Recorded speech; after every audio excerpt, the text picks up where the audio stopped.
वंदना योजना की भी एक लाभार्थी बहन उपस्थित है। कुछ वर्षों के अंतराल में देश में 2.5 करोड़ बहनों के बैंक के खाते में इस योजना के तहत 10,000 करोड़ से ज्यादा की राशि दी गई, ताकि जब महिला गर्भ धारण करती है तो वो महिला जिस दिन काम से या अपने व्यवसाय से छुट्टी लेकर वैक्सीनेशन के लिए जाए या डॉक्टर के चेकअप के लिए जाए तो उस महिला को प्रोत्साहित करने के लिए मात्र ये राशि उसके बैंक के खाते में दी जाती है। आज ये 2.5 करोड़ महिलाएं देश में, इस बात का ये प्रमाण है कि राष्ट्र मात्र आज उस महिला की चिंता नहीं करती, बल्कि आने वाला भविष्य, उस संतान की चिंता भी राष्ट्रहित में राष्ट्र की सरकार करती है। यहाँ पर बबीता कहाँ बैठी है? बबीता ने आज आप सबके मध्य में अपने अनुभव को साझा किया कि कैसे ये बच्ची अपने समुदाय में जाकर मासिक धर्म के ऊपर चर्चा करती है। जितने पुरुष यहाँ बैठे हैं वो इस बात के साक्षी हैं कि राष्ट्र के इतिहास में पहली बार एक पुरुष प्रधानमंत्री ने लाल किले की प्राचीर से कहा कि मासिक धर्म में बेटियों, माताओं का, बहनों का संरक्षण करने के लिए अब हम औषधि केंद्र के माध्यम से 1 रुपए का सैनिटरी पैड अपनी देश की बेटी और बहनों को अब उपलब्ध कराते हैं। ये मात्र एक वाक्य नहीं था, वो समाज जो विश्व भर में जाना जाता था कि अपने संस्कार के चलते, अपने सभ्यता के चलते हमारी देश की बहू बेटियां कभी भी सार्वजनिक स्तर पर मासिक धर्म की चर्चा नहीं करती, उस समाज में आज बबीता जैसी बेटी बेखौफ होकर बोलती है कि मैं गांव-गांव जाती हूं, मासिक धर्म में कैसे बेटियां संरक्षित रहें, गांव में कैसे परिवार, समाज बेटियों की मदद करे, इसके ऊपर चर्चा करती है। बेटियों का बेखौफ होकर ये बोलना ही बेटी बचाओ बेटी पढ़ाओ जैसे हमारे कार्यों की सबसे बड़ी उपलब्धि है। लेकिन बबीता ने अपने उद्बोधन में इस बात का भी उल्लेख किया कि वो पोषण, पौष्टिक आहार और बच्चा कुपोषित ना हो, इसकी चिंता और चर्चा भी अपने समाज में करती है। जितने वरिष्ठ नागरिक, जितने वरिष्ठ जनप्रतिनिधि यहाँ उपस्थित हैं, उन सबको ज्ञात है कि साल 2018 से पोषण अभियान की शुरुआत हुई, लेकिन 1970 के दशक से ये प्रयास चला आ रहा है कि कैसे आंगनबाड़ी के माध्यम से हम बच्चे और माता दोनों को सुपोषित करें। चुनौती ये थी कि बात करते थे हम कि सुपोषित बच्चा हो, स्वस्थ माँ हो, लेकिन बच्चा कितना स्वस्थ है, कितना पोषित है, इसकी गणना करने के लिए, इसकी मेजरमेंट करने के लिए एक भी साधन आंगनबाड़ी में 1970 से लेकर साल 2018 तक उपलब्ध नहीं था। प्रधानमंत्री जी अभिनंदन के पात्र हैं कि उन्होंने एक ही निर्णय में ये कहा कि हर आंगनबाड़ी के पास अपना एक स्मार्टफोन हो, हर आंगनबाड़ी के पास अपना एक ग्रोथ मॉनिटरिंग डिवाइस की व्यवस्था हो, जिसके चलते आज हम देश में अगर पिछले महीने का आप आंकड़ा मांगे तो WHO के मानकों के आधार पर 1,80,00,000 बच्चों का वजन, उनकी हाइट, ये सारा डिजिटली देश के 14 लाख आंगनबाड़ियों में ट्रैक कर चुके हैं। इसलिए इस मंच से आज आंगनबाड़ी की उन दीदियों को विशेष अभिनंदन, विशेष आभार जो पोषण के इस अभियान को आगे बढ़ा रही हैं। लेकिन जैसे बबीता ने कहा, उस जैसी बेटियों ने जाकर समाज में इस बात का संचार किया कि माँ और बच्चे का सुपोषित होना, स्वस्थ होना समाज की कितनी बड़ी दरकार है। ये कार्य मात्र बबीता का अकेले का नहीं, जनप्रतिनिधि हो, भारत सरकार हो, राज्य की सरकार हो, सभी ने मिलकर 2018 से लेकर अब तक 40 करोड़ ऐसे अलग अलग कार्यक्रम मात्र माता और बच्चे को सुपोषित और स्वस्थ रखने के लिए किए। इसलिए जितनी राज्य की सरकारें आज यहाँ उपस्थित हैं, वो मेरा आभार स्वीकार करें कि पोषण को जन आंदोलन बनाकर प्रधानमंत्री जी के स्वप्न को साकार करने की राह पर हम सब एकजुट होकर चल पड़े हैं। आज इस मंच पर जब बेटियों का उल्लेख मैं कर रही हूं, तो एक बेटी ऐसी जिसने कहा कि मैंने शिखर पर भारत का ध्वज लहराया छत्तीसगढ़ की बेटी के नाते, ताकि कोई ये न कहे कि छत्तीसगढ़ का मतलब मात्र नक्सलवाद। याशी के ये शब्द अपने आप में अनोखे हैं, क्योंकि प्रदेश की भूमिका कैसी है, राष्ट्रीय अंतर्राष्ट्रीय स्तर पर प्रदेश के किस स्वभाव के बारे में चर्चा हो, ये एक बेटी ने अपना संकल्प बनाया। और इसलिए याशी आज बेटी बचाओ बेटी पढ़ाओ अभियान की आपके प्रदेश में एम्बेसडर है कि मेरे प्रदेश का नाम रोशन हो, ये इसका संकल्प है। और ऐसी कई बेटियां हैं, कुछ शिखर छूती हैं, कुछ नए रास्ते इख्तियार करती हैं जिन्हें संघर्ष ना करना पड़े। इसलिए अब तक भारत सरकार ने 9,500 करोड़ का फंड मात्र बेटियों को, महिलाओं को सुरक्षित करने के लिए राष्ट्र भर में प्रदेश की सरकारों को आवंटित किया। उसका परिणाम क्या हुआ? आज हर राज्य में इमरजेंसी रिस्पॉन्स की जो सर्विस है, उसे भारत सरकार निर्भया फंड के अंतर्गत प्रदेश सरकारों को आवंटित करती रही। ये कटु सत्य है कि साल 2013-14 में इस फंड की घोषणा हुई थी, लेकिन जब नरेंद्र भाई को आप सबने आशीर्वाद दिया, जब ये ज्ञात हुआ कि फंड का 1 रुपया भी इस्तेमाल नहीं हुआ, तो सरकार ने इसको अपनी प्राथमिकता बनाकर आज देश भर में न सिर्फ हर प्रदेश में इमरजेंसी रिस्पांस सर्विस की स्थापना करवाई, बल्कि हर डिस्ट्रिक्ट में एंटी ह्यूमन ट्रैफिकिंग यूनिट की स्थापना कराई, हर पुलिस स्टेशन में महिला हेल्प डेस्क की स्थापना कराई और 674 फास्ट ट्रैक कोड बनाए, जिसके अंतर्गत गत 3 वर्षों में लगभग 90,000 केस जो महिला की प्रताड़ना के केस थे, पॉक्सो के केस थे, बच्चों को संरक्षित करने के केस थे, ये हमारी जुडिशरी समाधान तक पहुंचा पाई। देश के 980 रेलवे स्टेशन पर इमरजेंसी रिस्पांस सर्विस स्थापित करना, ये कोऑपरेटिव फेडरलिज्म और भारत सरकार के भिन्न विभागों के समन्वय का प्रतीक है।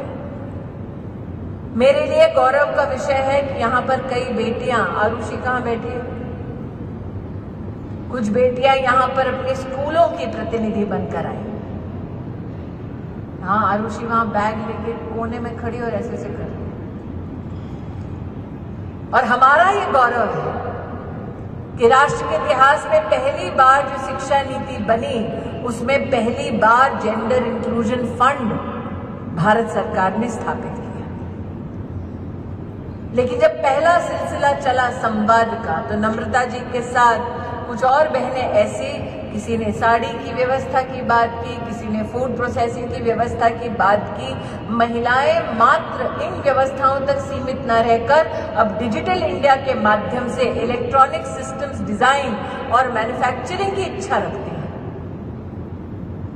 और आज मैं महिला मंत्री के नाते, एक महिला नागरिक के नाते इस बात का गौरव करती हूं कि भारत सरकार ने अपने कार्यकाल में 1 लाख से ज्यादा महिलाओं को डिजिटल इंडिया के अंतर्गत इलेक्ट्रॉनिक सिस्टम डिजाइन और मैन्युफैक्चरिंग की प्रशिक्षण दी, ट्रेनिंग। लिटरेसी की बात करता रहा हमारा देश वर्षों वर्ष तक। महिला अक्षर पढ़ ले, अपना हस्ताक्षर कर ले, ये बहुत बड़ी उपलब्धि ग्रामीण अंचल में मानी जाती है। लेकिन प्रधानमंत्री जी ने कहा कि क्या यह पर्याप्त है? जब विश्व आगे बढ़ रहा है डिजिटल की दृष्टि से, तो देश की महिला कैसे पीछे रह सकती है? इसलिए उन्होंने डिजिटल लिटरेसी कार्यक्रम की शुरुआत की और पीएम दिशा कार्यक्रम के अंतर्गत ये हमारा गौरव है कि अब तक देश में 2 करोड़ 80 लाख महिलाएं डिजिटली लिटरेट हुई।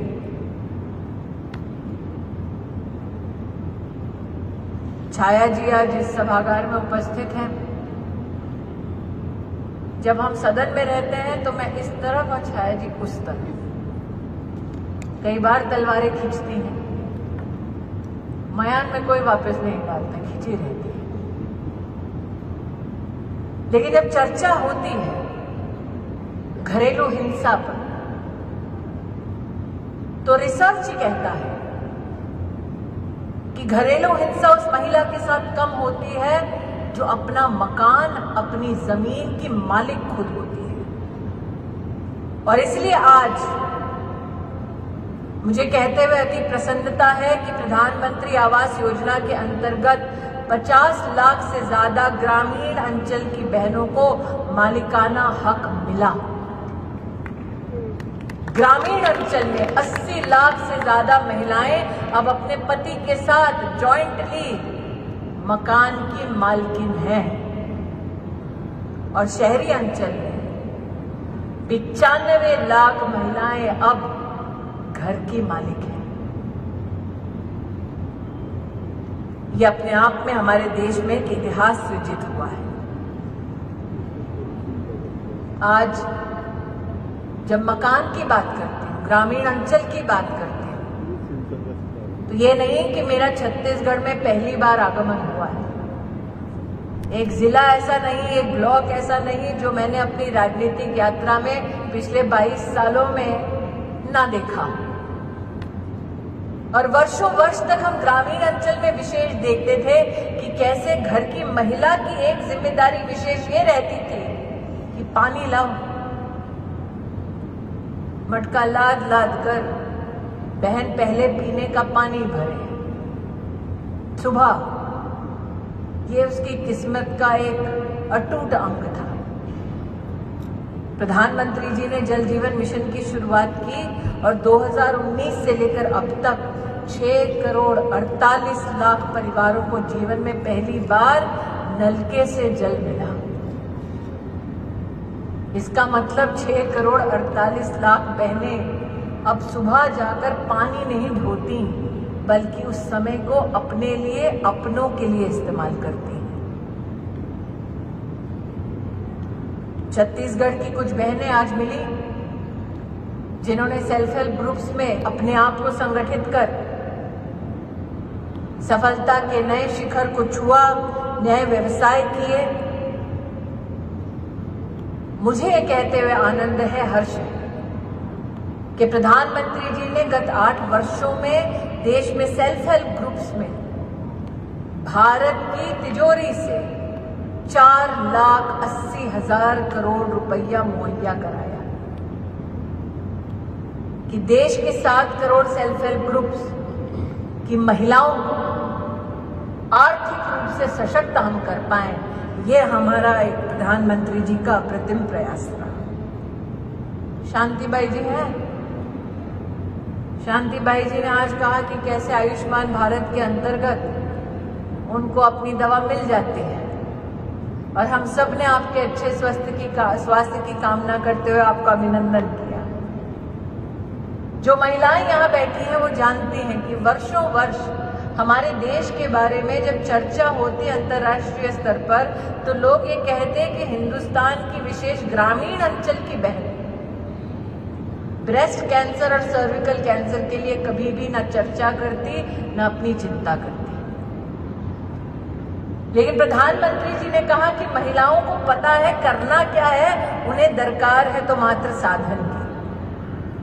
और इसलिए एक तरफ शांतिबाई आज प्रतीक है आयुष्मान भारत योजना की सफलता का, लेकिन देश भर में ग्रामीण अंचल में अब तक 7 करोड़ गरीब बहनों ने अपने आप को ब्रेस्ट कैंसर और सर्विकल कैंसर के लिए न सिर्फ चेक करवाया, बल्कि अगर जरूरत पड़ी तो ट्रीटमेंट भी अपने लिए उपलब्ध कराई। महिला को साधन मिले तो महिला कितनी क्षमता रखती है, यह इस बात का प्रतीक है। आज क्षमतावान महिलाओं की चर्चा करते हैं,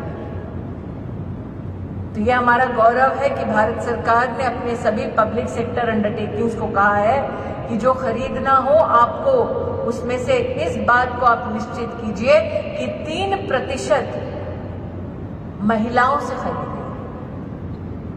और जेम वो डिजिटल पोर्टल जिसमें भारत सरकार, प्रदेश की सरकार उन सब के उपक्रम खरीदी करते हैं, उसमें आज 1,30,000 बहनें ऐसी जो छोटा छोटा व्यवसाय करती हैं और अपना सामान स्वयं सरकार को बेचती हैं।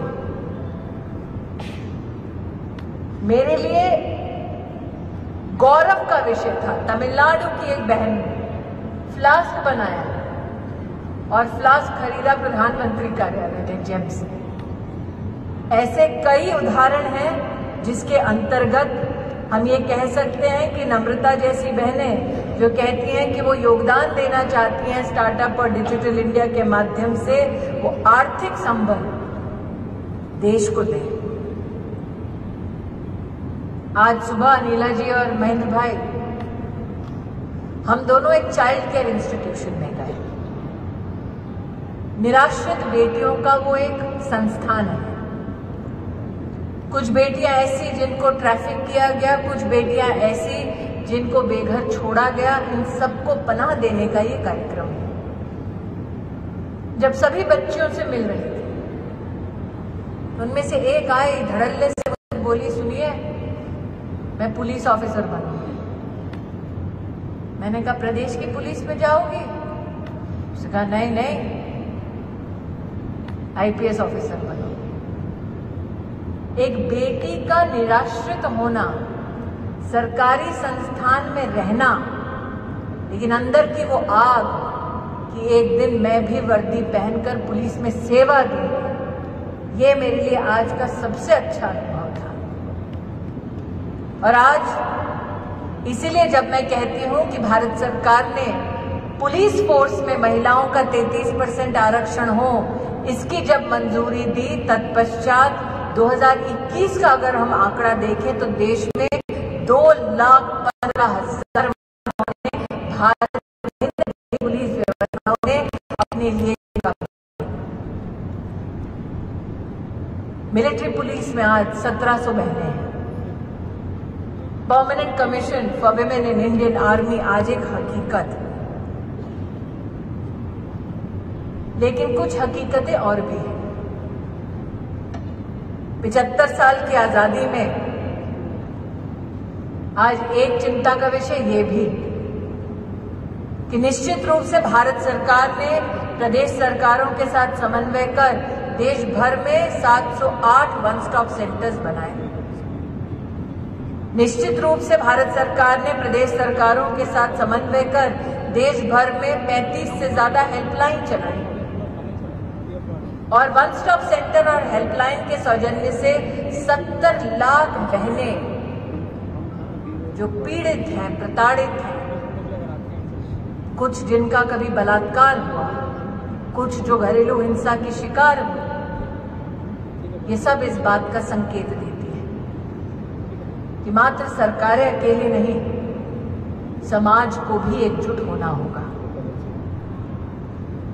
8 साल का ये उत्सव, 8 साल की उपलब्धि, इसमें एक बेटी ने आज खड़े होकर कहा कि मैंने अपने पिता को कोविड में खो दिया।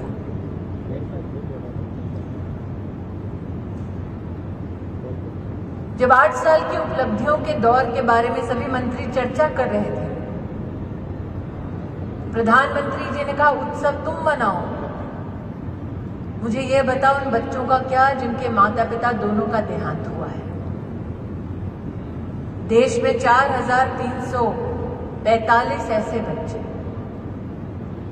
हर बच्चे को 10 लाख की राशि, हर बच्चे की स्कूल की पढ़ाई की, यूनिफॉर्म की, स्वास्थ्य की चिंता। लेकिन आप सबने देखा कैसे एक अभिभावक की भूमिका में प्रधानमंत्री जी ने उन बच्चों से कुछ दिन पहले ही संवाद किया। आज उन्हीं की प्रेरणा से ये कहती हूं कि चाहे मैं हूं, चाहे महेंद्र भाई हैं, चाहे अनिला जी हैं, हम सब इस मंच पर चाहे किसी भी राजनीतिक दल के प्रतिनिधि हो, लेकिन जब राष्ट्र के बच्चों को सेवा देते हैं तो एक अभिभावक की भूमिका लेते हैं। जब देश और प्रदेश में महिलाओं के संरक्षण की बात करते हैं तो कभी बहन बनकर, कभी भाई बनकर, कभी मां बनकर, कभी सहेली बनकर उनका सहयोग करते हैं।